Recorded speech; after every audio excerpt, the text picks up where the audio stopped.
Welcome to Tales from the Fandom, a podcast that brings a special guest out of the multiverse and straight to you. And now your host, David Ginsburg. Welcome to Tales from the Fandom, the podcast that brings a special guest out of the multiverse and straight to you. We are back in California today with Samantha. You might know her online as Scarlett Sparrow. She is a really incredible cosplayer. I found her on Instagram way back when I was first looking for people to have on the show, and I'm finally getting to sit down and talk with her.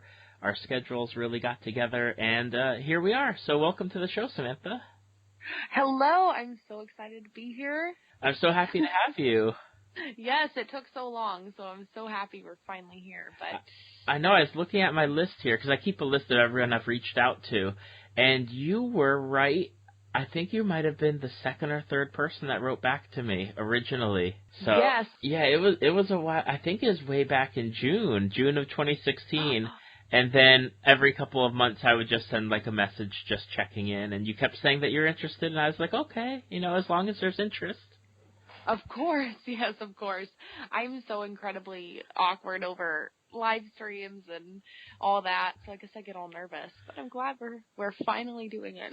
Right, and the best thing about this is, you wear what you want to wear when you do this podcast, at least.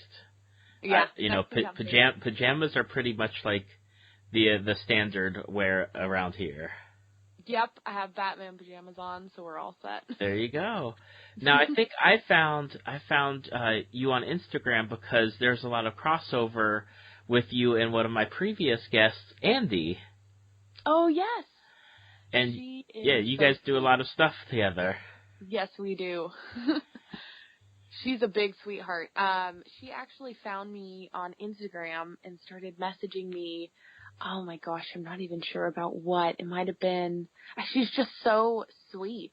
We finally met for the first time at Long Beach Comic-Con in September, so it's actually fairly recent. Wow. Yeah, we had an online friendship for a long time. But I'm so happy we finally started collaborating, and actually next week I think we have a couple of things coming up for maybe some Harry Potter stuff, but Sweet. We're still firming up. Yeah. Kind of excited. But Andie Jay, she's such a sweetheart and so talented, so creative. Oh, both of you are. Thank you. Well, the show's called Tales from the Fandom, and just out of curiosity, what fandoms are you into? What are the ones that you've stuck around with for a long time, or the ones that people ask, what are you into, and they're like the first few ones that pop into your head?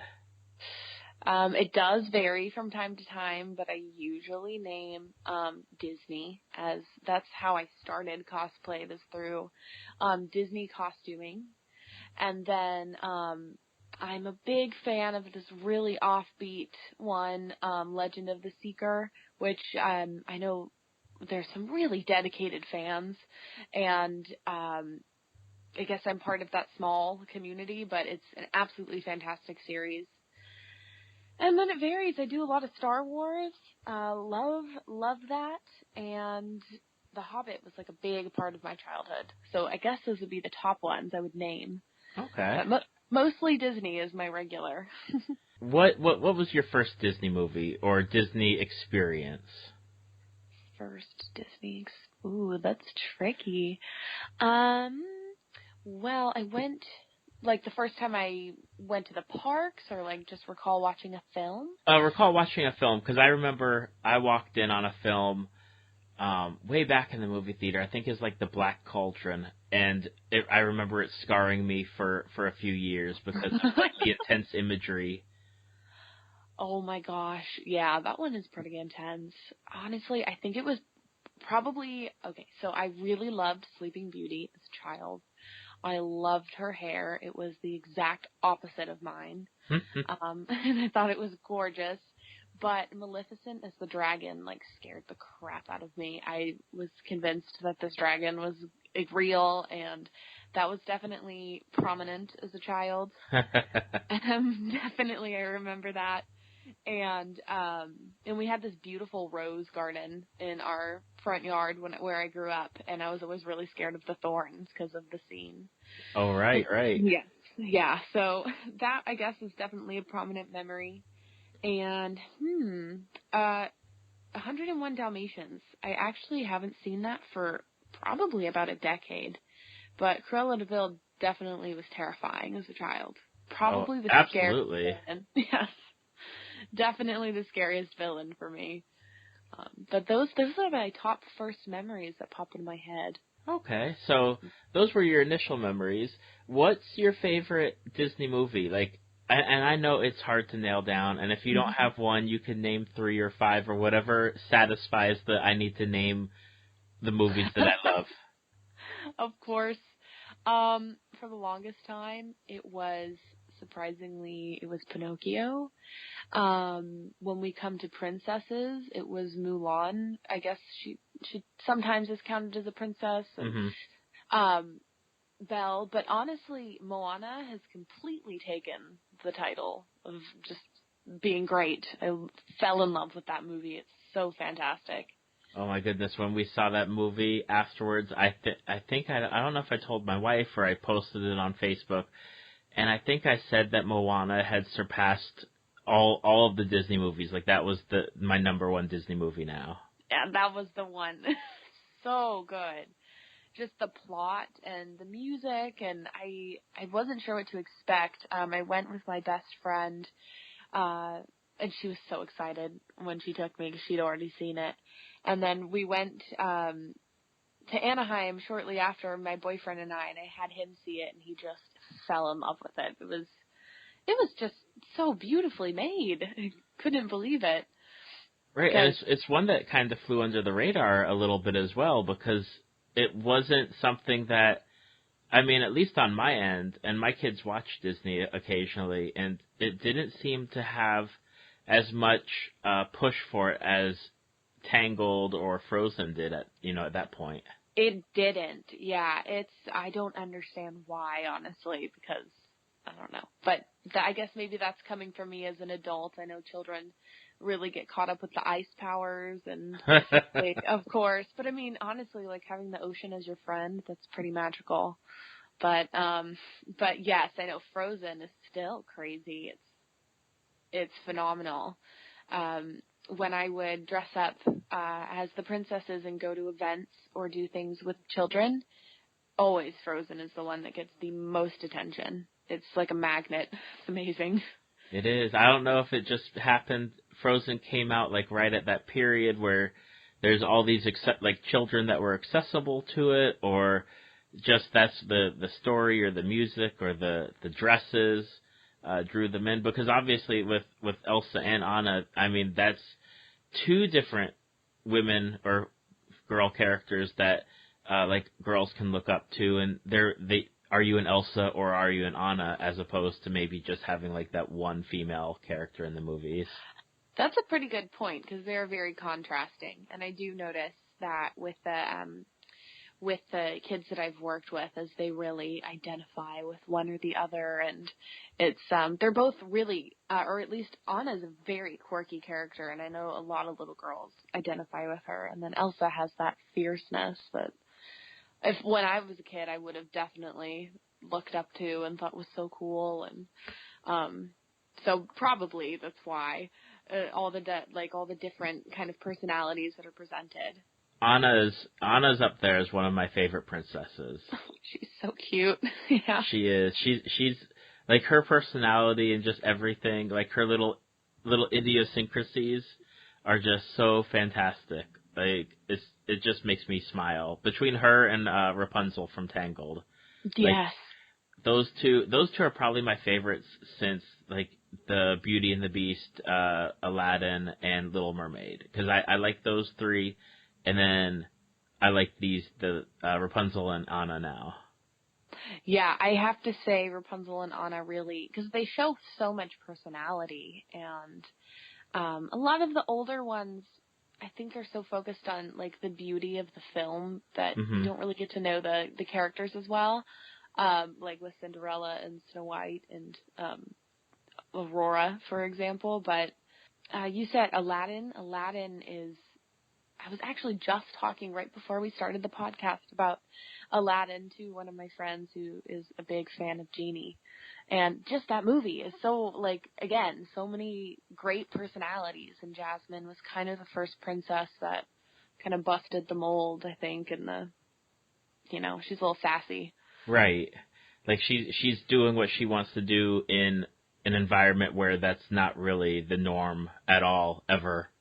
Yeah, ever. So it's definitely a unique one. But I know, like, a lot of little girls, I used to do princess parties for a lot of little girls, and Jasmine's making, like, a little bit of a comeback.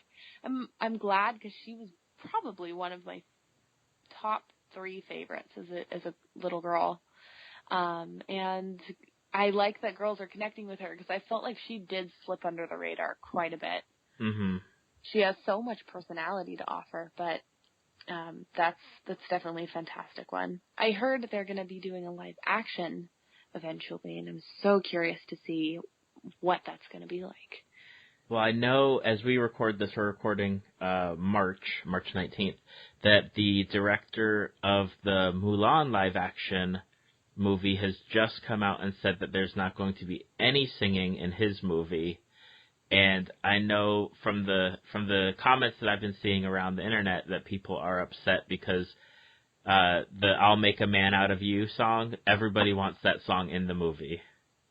It's a great song. I honestly listen to that song whenever I have finals going on in school. I don't know why. It's just a good study song for me. But yes, I was discussing this yesterday. I heard it wasn't going to be a musical, and honestly, I kind of like the idea of that. Mm-hmm. As much as I love the soundtrack, I think that the storyline is so epic that it could be really cool to just have like a serious, like, no musical movie. So I'm really interested to see how intense they're going to go, because she's quite a journey. So I have trouble picturing it as like a rated G kind of movie. Yeah. I imagine it, being a little bit more rugged, and I don't know. I'm really curious, but I'm more intrigued about not having the musical numbers. Right. I'm hoping that they go like maybe PG-13 with it. Although that would be pushing it for a Disney movie, like a straight up Disney movie. Yeah, that's very true.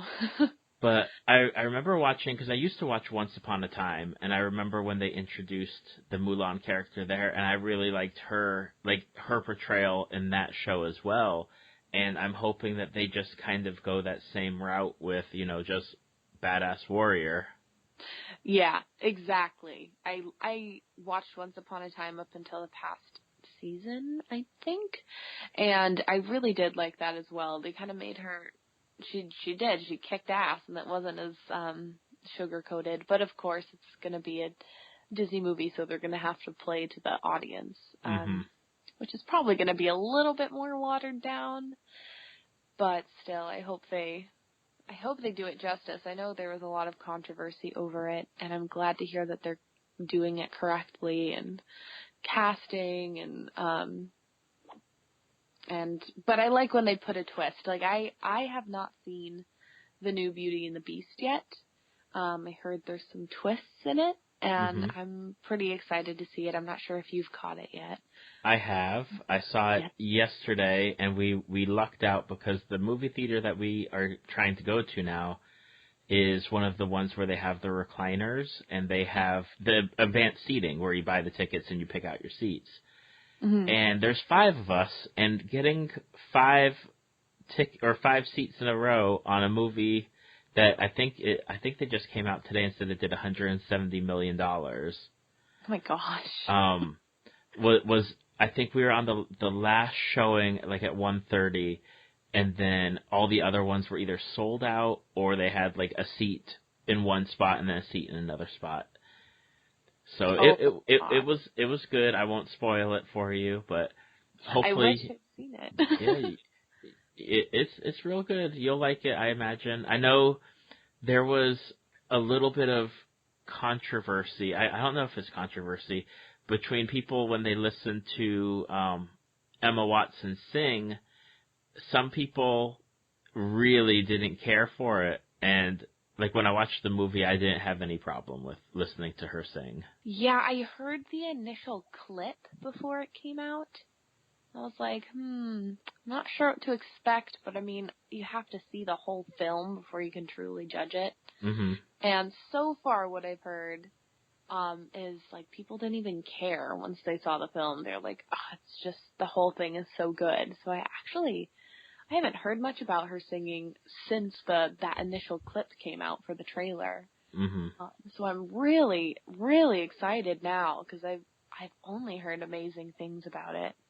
But man, I wish I'd seen it before so we could discuss. I'm going to go see it tomorrow. But I know a lot of people compared it to the live-action Cinderella, and I guess that comparison led Beauty and the Beast to be a little bit more lackluster from what I heard. Okay. But I'm not sure. I mean, I need to see it, but I think they're such completely different storylines that you can't really compare right. the two together. And I've not seen the Cinderella one. Oh, really? Oh, it's so stunning. It's that movie, the live action.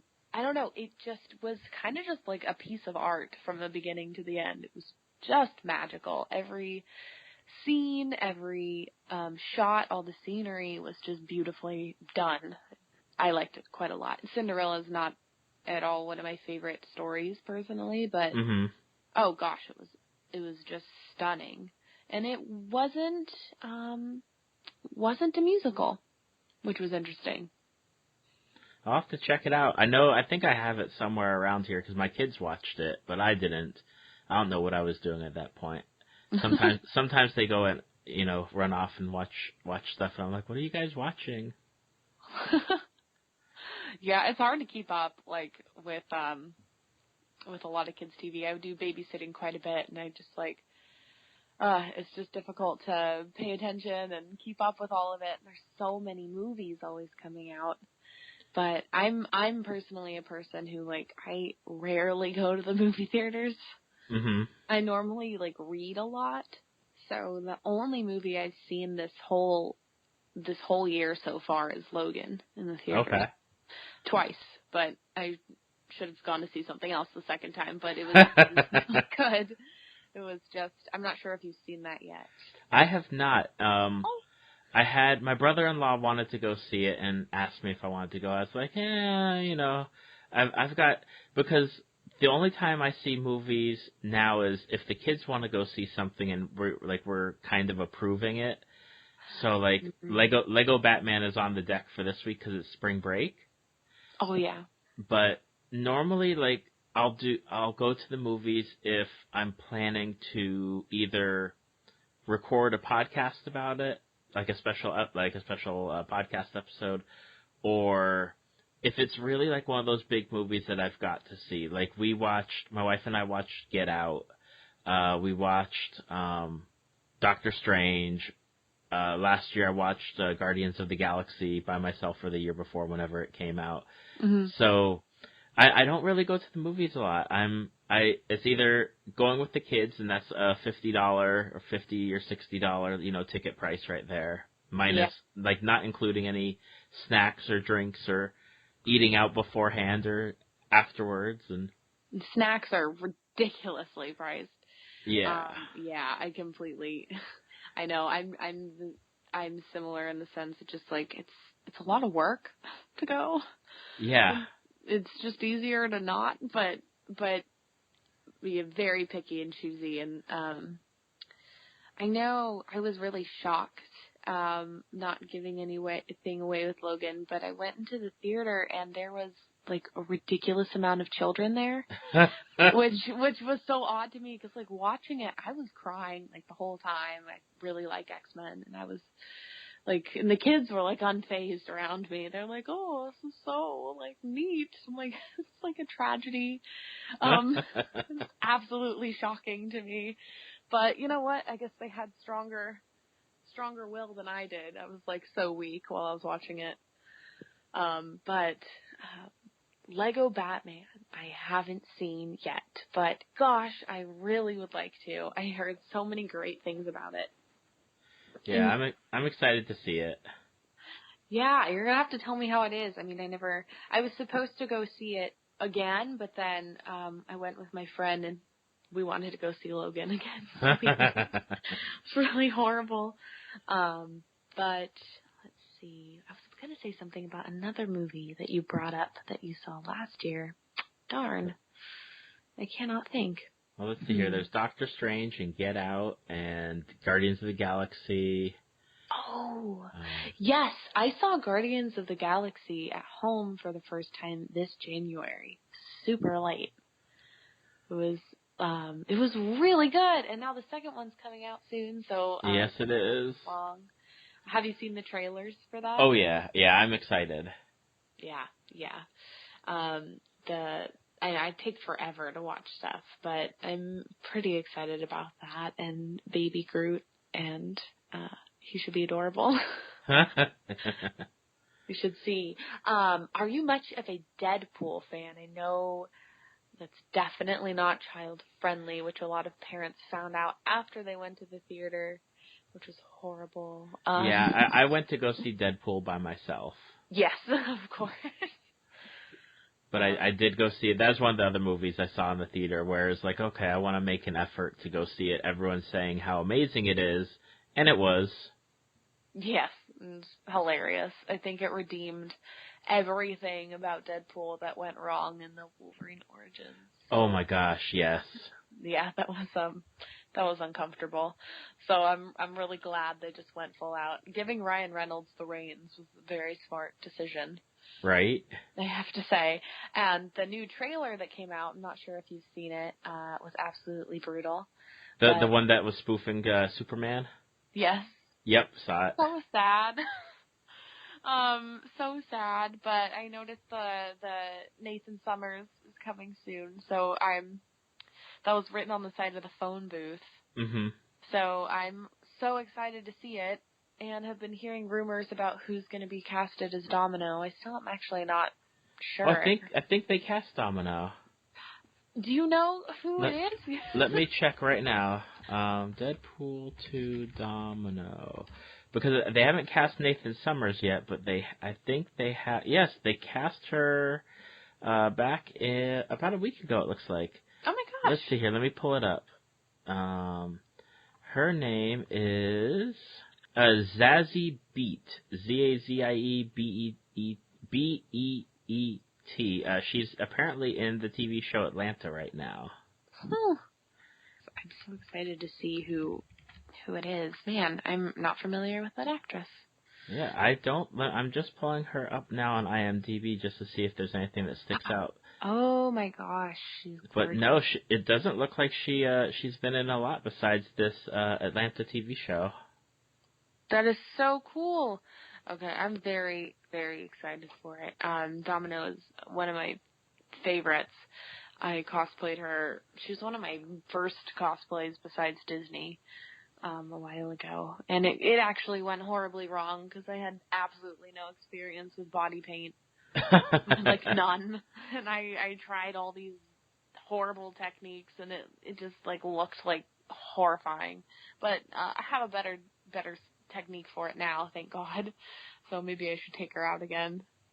So let's see here. We talked about Disney, and I know we're venturing into Marvel territory. So let's see where this goes. Are you more of a Marvel TV show / movie person, or do you read the comics? Is it everything? Are you a Marvel girl? I'm more specifically an X-Men person. Okay.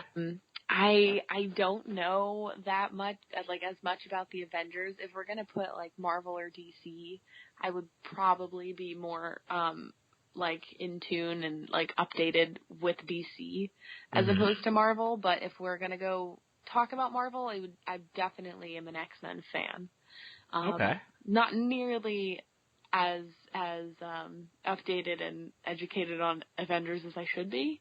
But it doesn't capture me as much as X-Men does. It's just I've always loved those comics. So who's your favorite X-Men? I have to think about that. Because there is many great options.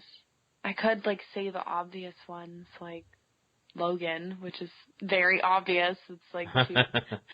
but honestly, when I was a kid, the one that I always looked up to was Professor X, because, honestly, come on, he was just, an idol. Such a weird kid. But he's, he's the smartest brain, and I just thought he was...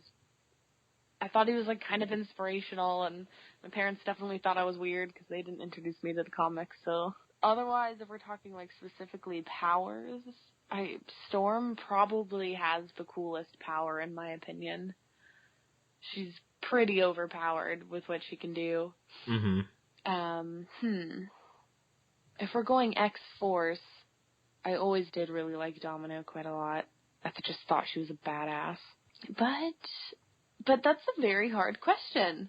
It is. Yeah, when people ask me to pick my favorite hero in DC, I can never make a decision. If you were going to create an X-Men team, if they said, pick 5 people to be on an X-Men team and we're going to make it work, who would you choose to be on an X-Men team? We're going to make a new comic book or we're going to make a movie, and you are giving them the 5 characters that you want to see. Oh my god. As a team, as an X-Men team. As a team. Oh, that's... Not that they'd have to work together, because obviously, that never works in the comics. Nope. That they work as a team. I mean, eventually at some point they do, but mostly, it's the way that they act towards each other. Oh my gosh, yeah, okay, let's see. That's tricky. Honestly, in a movie, I always kind of wanted to see the relationship between Wolverine and Domino happen in a movie, because I've wanted to see that just happen live action. Who else would be thrown in that mix? That would be really interesting. That's really hard, David. I'm really horrible at picking this out. Let's see. It would be, because I keep thinking of the actors that portrayed them in the film. And it is so different from the comics. Right. I don't think they made Rogue as badass as she was in the comics. Mm-hmm. I was a little bit disappointed in. But, I don't know if I can answer that. Okay, that's cool. That's pretty horrible. I don't know. They did a lot of combos in all of the films already, but I definitely would like to see more of the X-Force communicate with the main X-Men, like Cable and Domino be thrown into that mix would be really interesting. At least they're going to be in the Deadpool movie, which is going to be kind of fun to see. Right, and I think Ryan Reynolds had said something about doing an X-Force movie at some point after Deadpool 2, so... That's crazy. Maybe that would be the thing, because Fox, as far as the X-Men series goes, has been always hit or miss with with the franchise run, and I know that I think they're getting ready to do another X-Men movie.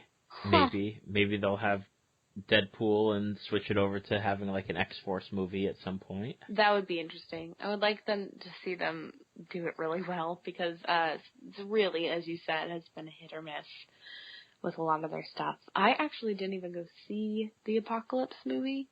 Heard some not so great things about it. I saw it. I didn't see it in the theater though. I saw it on DVD when it came out, and it was definitely there are some parts that I liked about it, but I was really disappointed in the lack of highlighting some of the characters that they were introducing, like Psylocke. I like Psylocke as a character, and I was disappointed in her story and some of the other character stories, and that's kind of stinks, because she is so badass, and I really like Jubilee in the comics, and I just, again, I haven't seen it yet because I'm so behind on movies, but I just wonder how well they portrayed, and I heard it was a bit rushed, and which is just disappointing. That was kind of the same with Suicide Squad, which I did see, where they have all these badass characters, and besides some of the obvious, like, what the heck was happening, they rushed through a lot of them. It's like, oh man, such prime opportunity to, like, touch on these amazing villains, and they just, like, didn't get enough time with each one. Right. Which is unfortunate. But I don't really know exactly what was fully happening in the movie. I think it was horribly confusing and kind of a big what the hell. But, oh well. I heard there's a sequel possibly coming out. I'm not sure why or what they're going to do with it. But I would like to just see Margot Robbie do her own Harley Quinn movie, because I quite enjoyed her. She was. Well, I know she's doing Gotham City Sirens, that they're going to have Catwoman and Poison Ivy join her Harley Quinn. Yeah, I'm really, really cannot wait to see who's going to be casted. Yeah, that'll be interesting, especially depending on how well all these other DC Universe movies pan out. I've got high hopes for Wonder Woman and Aquaman, but other than that, like, I didn't see Batman vs. Superman. I didn't see Suicide Squad. Justice League doesn't really do it for me. Yeah. But Wonder Woman, like, that's the one where I'll probably go see that in the theater. She looks badass. I cannot wait for that to come out. I think it's gonna be pretty good. Which I'm glad, because DC kind of needs to have a really good one come out soon. Yes, they do. Yeah. Because I read something online where one of the directors, not directors, but one of the people involved said, we never thought, after announcing like these 15 or 20 movies that they've announced, they said, we never thought what would happen if they failed. That's unfortunate. Yeah, that's a bit unfortunate. Yeah, they need to, oh no, that's a bummer. Yeah, I think they were really banking on, because Suicide Squad had so much hype, and I was like, I was hyped. I was like so ready for that to come out, and it definitely flopped in my mind. I wanted it to be so good, but I really hung on to some of, like, Margot Robbie was great. And honestly, I think if they'd shown more of the footage that they had for the Joker, it would have been better, or explained more, because it just, he was just kind of there. It just didn't make sense. I think it's kind of about time. I don't know what they're doing with Jared Leto or what they're gonna do, but I think it's about time to have, like, a Joker movie, because that would be amazing, I think. He's definitely probably my favorite villain, as cliche as that is. He just is. So I would totally be down to see, like, a full Joker movie. But I would like to see, like, a Mark Hamill type live action. My favorite is the cartoon animated series. Oh, the animated series is amazing. Yes, so good. If they could bring that to life, that would be my ideal, I think. Right? Like that or even Batman Beyond. Like, either of those, like, those Batman shows have always been, like, the standout Batman stuff of, at least for me, I think especially the Batman the Animated Series was probably the best Batman thing ever produced besides the comics. 100% agreed. Yes. It definitely is. It's just so entertaining, and there's something, he just has that zaniness with, honestly, I would have to say, if I were to pick a favorite live action Joker, as many great ones as there are, I haven't watched all of Gotham, but I really like how he does his version for Jerome. He says he takes a lot of it from Mark Hamill's inspiration. It's just perfect. Like, if I were to see a dude who would be Jay, that's him right there. I'm not sure if you watch Gotham. I don't. I'm a slacker on some of the TV shows because I don't have a lot of time for shows. Yeah, it's hard. So I pick and choose.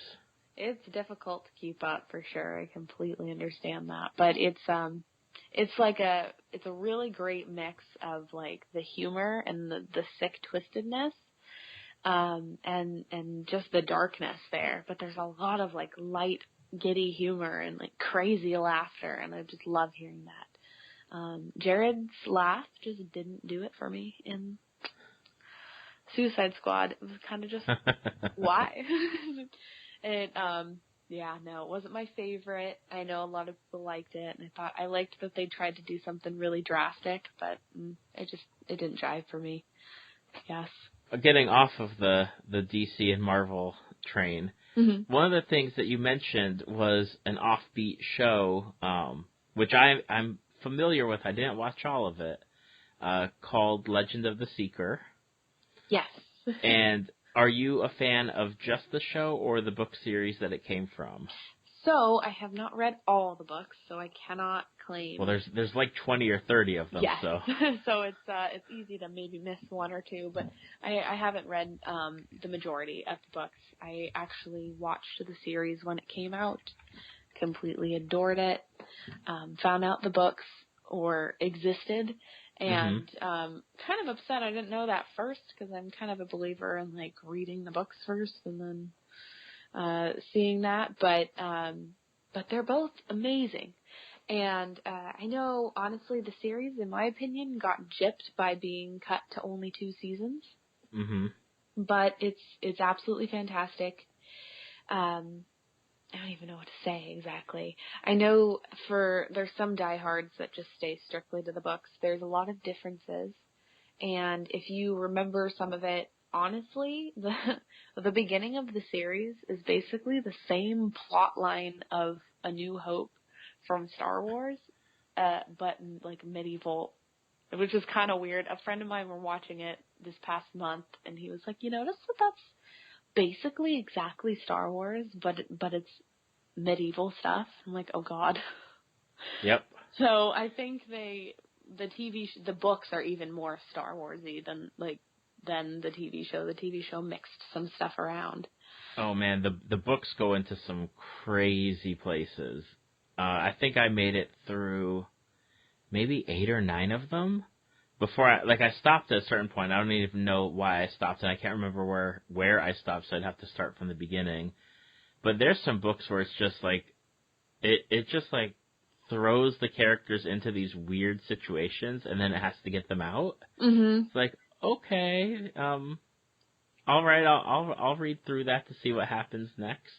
But why would this be happening? This is so random. Like, they had an episode that definitely portrayed that, where they came across like these 2 travelers who were able to like swap bodies with them, and it completely took it away from the main plot line, which was fine, because I actually quite enjoy how they have some of the humorous episodes that are lighthearted.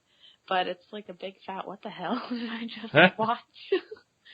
But it's a good and I finally got my boyfriend into it, because I know like one other person who's seen it and have nobody to talk to about it, but just it's pretty badass how they have the keeper and like all these great characters.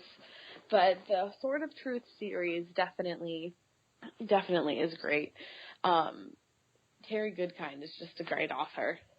So I do need to catch up on the rest of those books. There's so many. Now, how did you find out about this series? Because it's not something that when you're flipping through channels or surfing the internet, like it's not something that normally pops up on people's radar. So my mom and I, when I was in high school, we would just watch like sci-fi.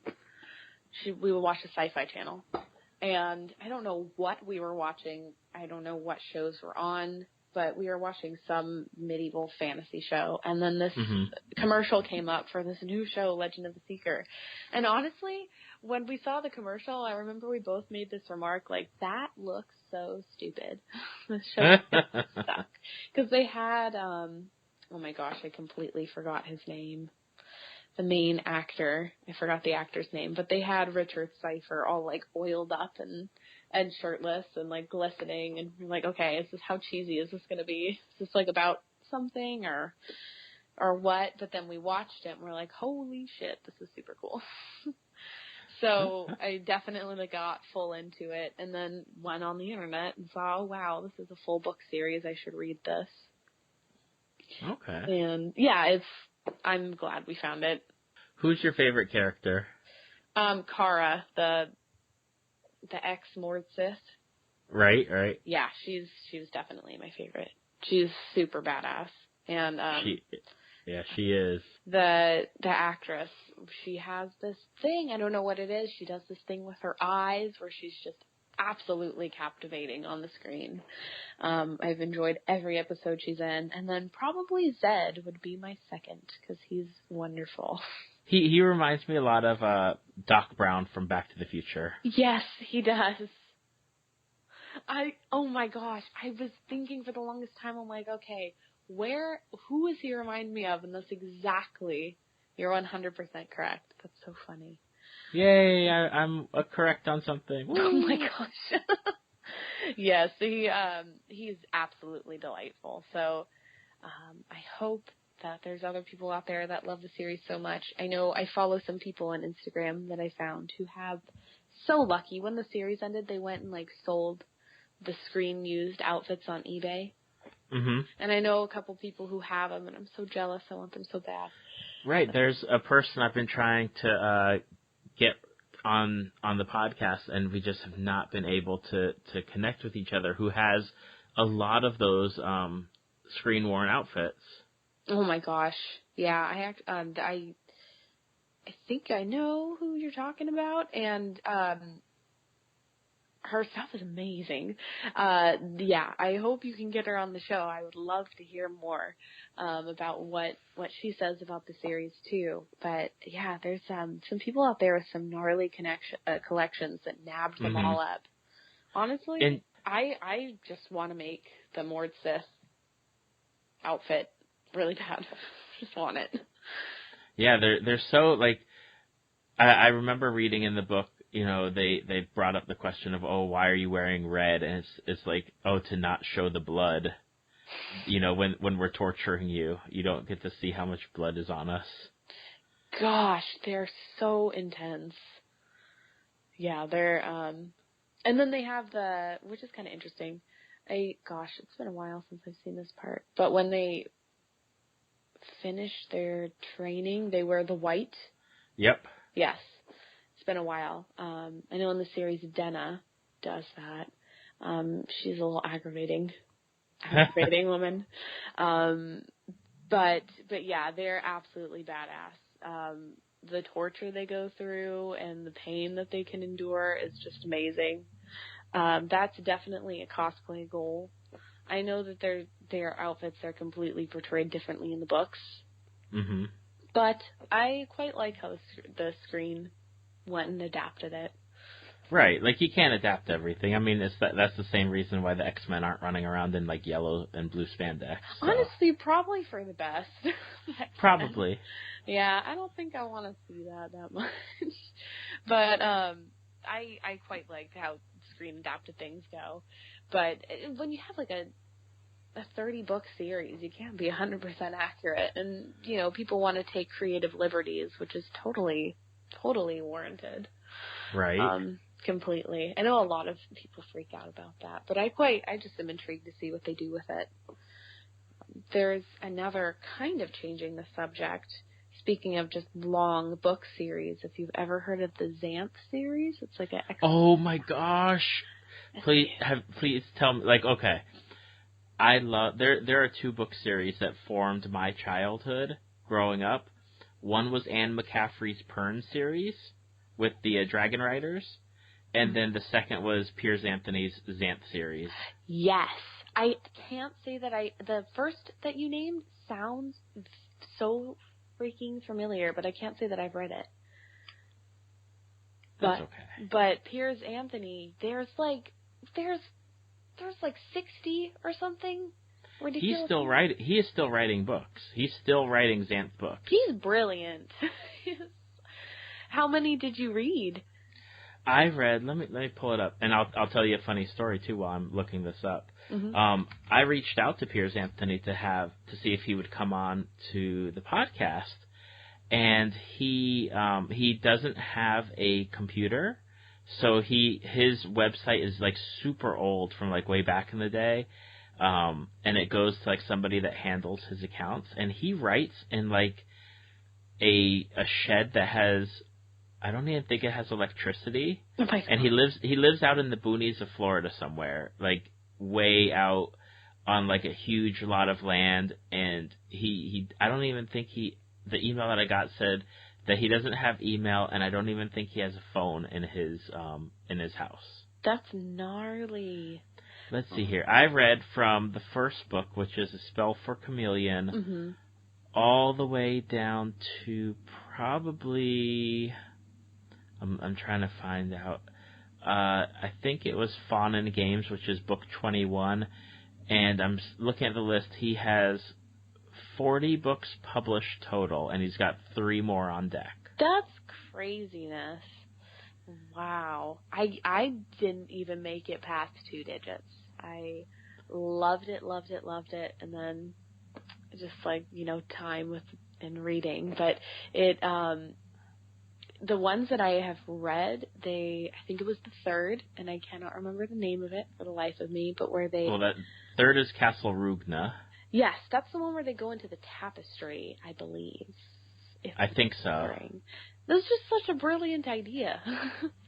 I know he does listen to his fans that write in, or like write in letters, because Mm-hmm. I heard of one, I don't know what book it was, I believe it was up like in the 30s. But my mom is a big Piers Anthony fan as well, and she's read all of them. And he wrote one of the fans who wrote into the story, which I thought was really cool. Yeah, it's endless creativity with his series. Yeah, the first book that I found in his series was Man from Mundania, which was the guy who just happened to fall into Xanth, or like walk through one of those portals into Xanth. And he's like, I have no magic. And everyone's like, but everyone has magic in Xanth. Then they had to like go on a quest to find out what his magic power was. And then I remember, because that was back in like 89 when that book was published. And I remember putting one of the latest books on my Christmas wish list. And my mom was like, why do you have something written down here called The Color of Her Panties? Yeah. And I was like, that's the name of the book. That's so funny. Oh my gosh. Yes, I remember that book. I always thought the name was hilarious. And it was kind of weird to like carry around and have people see you read it. Yeah. Yeah. So, yeah, he's just he's such a trip.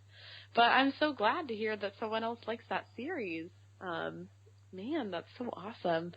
I know, that's another one I need to get caught up on with all of the books that are available.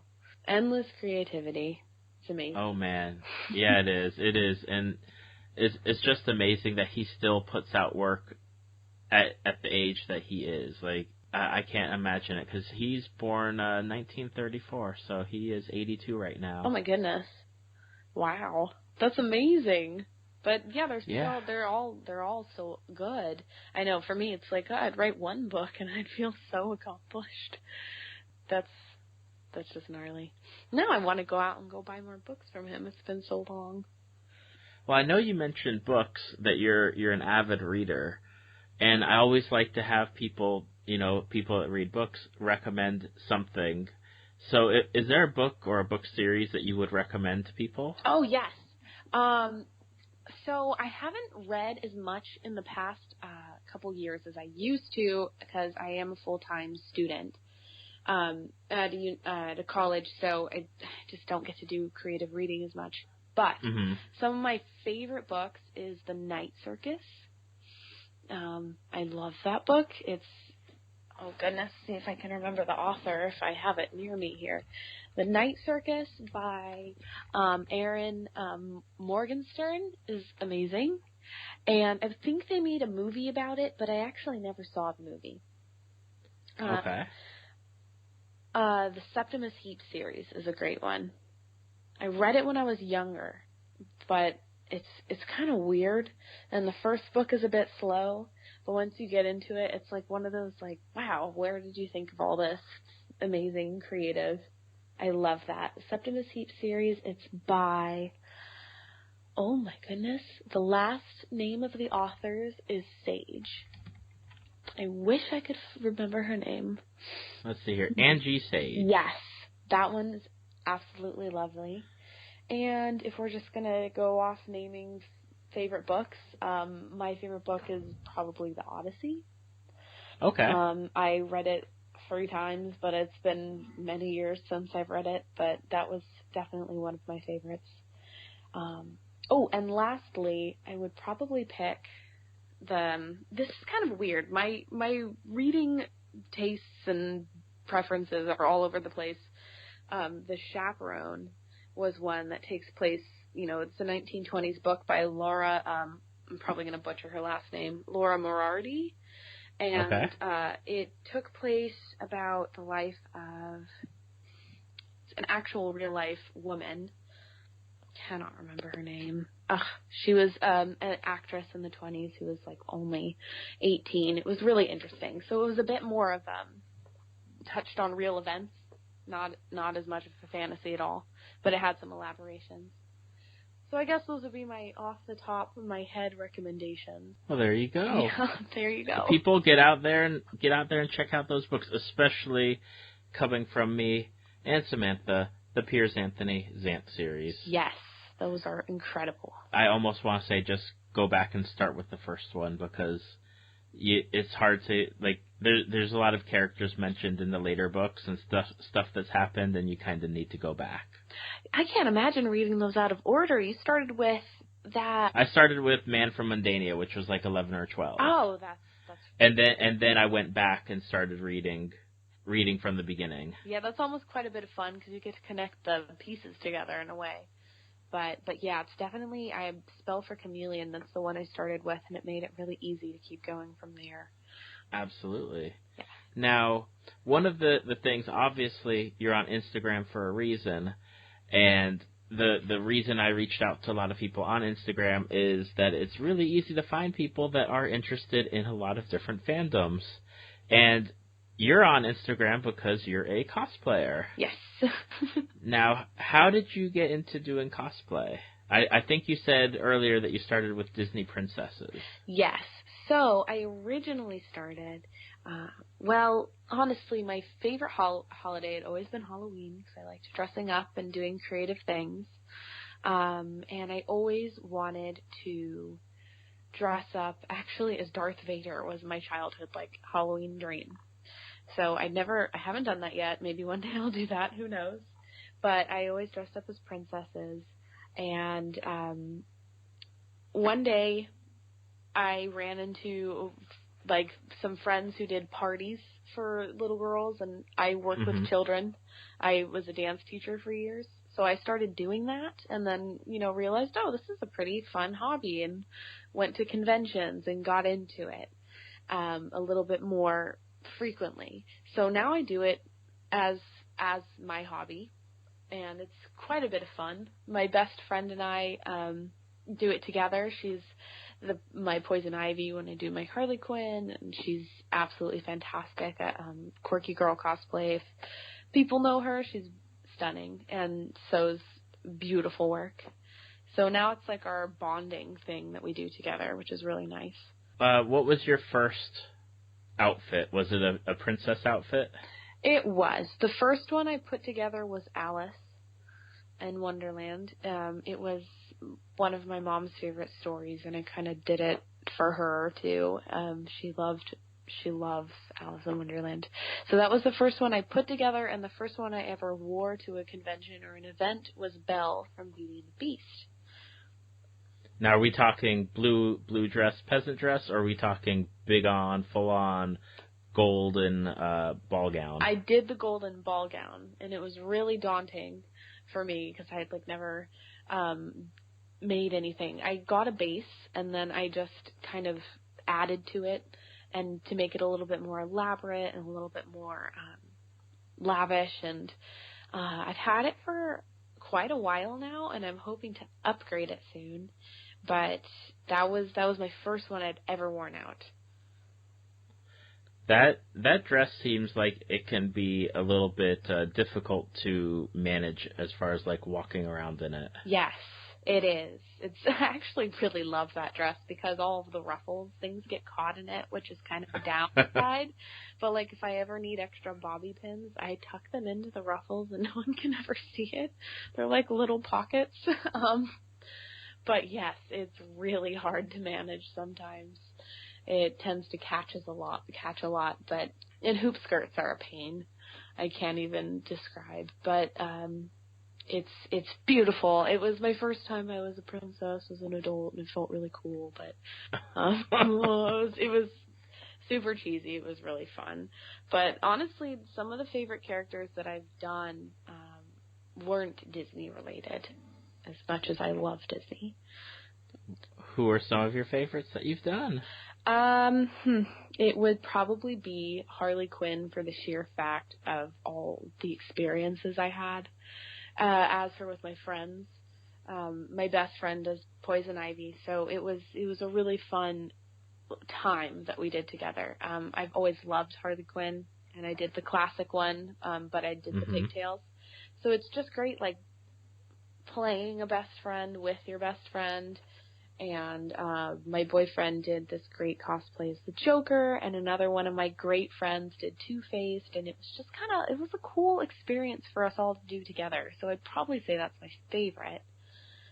And then I'm working on a bunch more here and there that'll be coming out that hopefully will step on up with it. So Laura Kinney, the X-23, has also really rocketed to one of my top favorites to play as well. Now, how do you choose who you're going to cosplay as? Is it based on the character? Is it based on the outfit? Is it a mixture of both? It's a mixture of both. That's actually a good question. Sometimes I see like an art, or I see something like that just inspires me, and I'm like, oh my god, I really want to do this version of this character. It's usually characters that I just fall in love with and feel like I can pull off pretty okay. Some of them actually have been from people who follow me on Instagram, will message me with suggestions, and I wouldn't have even thought about it. And I'm like, wow, that's a really great suggestion. I love that series. I love that character. And it'll inspire me to do something. So I love when people suggest stuff because it gets like my creative juices flowing, which is really nice.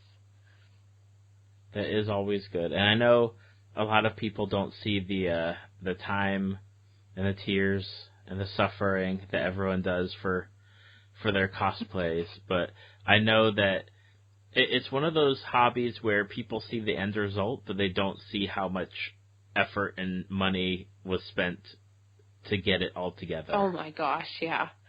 It's intense. It's like a roller coaster sometimes. So yeah, I definitely like, because I wasn't that exposed to the cosplay realm till a couple years ago, and I was like, wow, that's so cool how they do that stuff. And then I started doing it myself. I'm like, oh my gosh, this is so overwhelming. It's definitely true. What's it like for you on Instagram or on Facebook in general, as far as like the not the reception, but the interaction with people? Like, what do you mean exactly? Like, is it more of a positive interaction? I know everyone gets trolls and nasty things said. So what's your view, or how do you view like what you have to deal with? It's normally very positive. I get a couple negative things here and there. It happens. I usually try to approach them with a sort of humor rather than get riled, or it's usually not a big deal, but it's mostly positive, which I love. And I've had a lot of people. I really, honestly, the one thing I really like about social media is all the really interesting people you can meet that you wouldn't normally meet, not having the internet. So I like to, if someone like direct messages me, I really like to try to respond to them as much as possible. And it's really positive things. I do some live streams when I have some free time and try to, get to know people who follow and talk, and we go from all sorts of topics. But it just kind of trips me out because I have some people who message me like, you like made me smile today by saying this, that, and the other, and it kind of sometimes just like blindsides me that I have that impact to make people's days once in a while, which I find to be really heartwarming. So normally it's pretty positive. There's a couple of negatives here and there, but it happens. It's to be expected. Some people get like critical, and such is life, I guess. What do you mean you didn't do it as this episode, this piece, this color? The color's wrong. Oh, I know. It's like, good Lord. I'm sorry. I don't know. Some of it's stupid. Like, some of it's really quite rude. I'm glad to have a fairly thick skin, but, there's, like, fat shaming here and there, which I find to be ridiculous. I really bite my tongue in responding mostly on friends' accounts or other people's accounts when I see someone trolling someone else. I really just want to rip into them, but I'm like, honestly, sometimes the best thing to do is just ignore those people. Right. They'll go away and go spread their negativity elsewhere, or just hopefully keep it to themselves. It's just not. The whole point of the hobby is to really get to know people and share a positive attitude about the stuff that you love. It's so silly to be otherwise. Absolutely. So for those who are listening, what's the best places that they can find you? You can find me on Instagram at Scarlett Sparrow.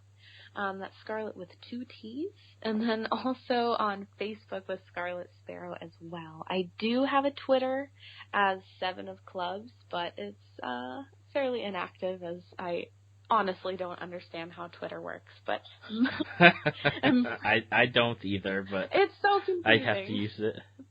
Yeah, it's quite confusing, but mostly Instagram. That's where you can find me. Okay, awesome. Well, I don't have anything else for you right now. There's more that I'd want to talk to you about, but at a certain point, it just gets to be that time where I have to wrap it up. Of course, yes.